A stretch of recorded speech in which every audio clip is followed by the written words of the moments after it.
A defining moment in my sort of research trajectory happened when I moved to Notre Dame as a faculty member.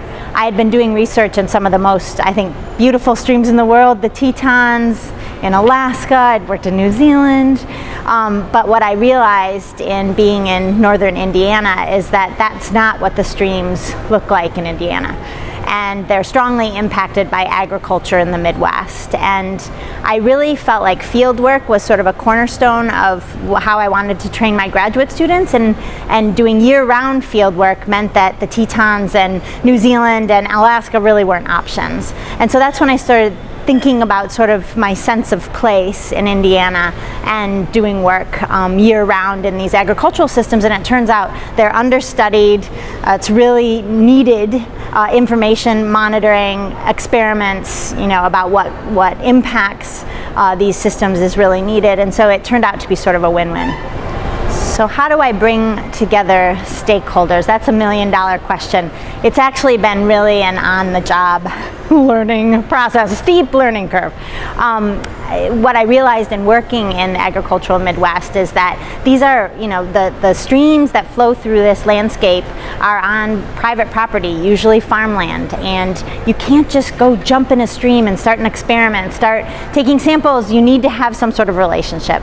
That creates a challenge that I had really never. I had worked in a national park. I'd worked with the Forest Service, behind gated land, so it was really safe. So I was new territory, and I realized that building those relationships were sort of the key to access all those different systems. And then sort of the byproduct of that I never anticipated was that these stakeholders, these sort of boundary organizations that gave us the entree into these systems really became our partners. And then the work took on sort of a whole new meaning. So it was unanticipated, but a real, a wonderful surprise and a new direction. Translational ecology is tough to define. There's a special issue in Frontiers that came out last year, and so I feel like me narrowing it down into a one-line sentence is a challenge. But the biggest thing that I think of with translational ecology that makes it unique is the back and forth or iterative nature of the engagement. Applied ecology that's directed at real-world problems is part of translational ecology, but that I think of as more one direction. I study a problem, I find an answer, and I deliver my research outcomes to managers or policymakers.